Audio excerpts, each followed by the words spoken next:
Hi, my name is Marta Patricia Romero.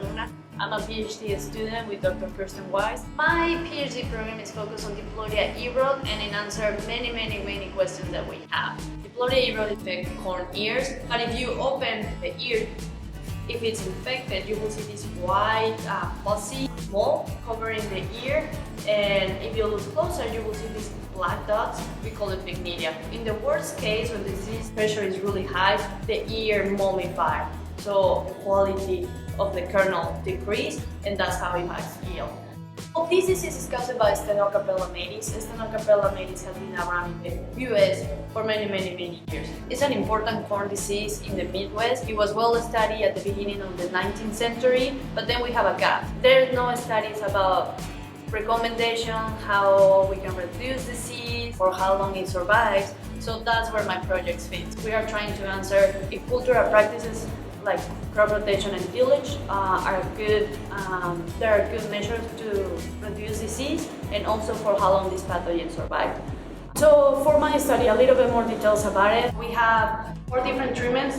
Crop rotation, we have soybean corn and continuous corn, both under tillage and non-tillage. For 2 years, we had those field experiments, and we were evaluating those treatments under natural disease infection and artificial infection.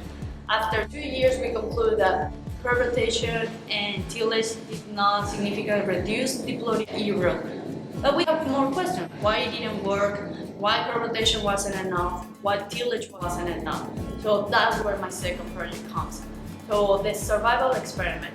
What we did is we infected the stalks and kernel, we put them in mash bags, and we place it on the surface and below the surface. These depths try to mimic the tillage, so we want to see if you leave the corn residue or if you establish some tillage, what is going to be the effect on the survival period for this pathogen.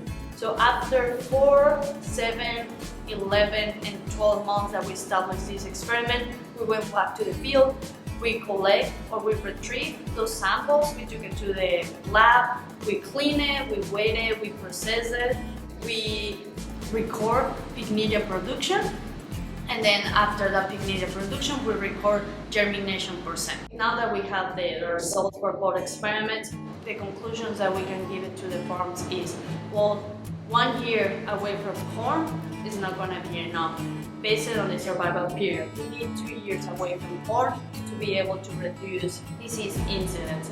And also for the tillage, now that we know that below surface it doesn't remain viable, if you want disease control by tillage, you need to make sure that corn residue is completely buried.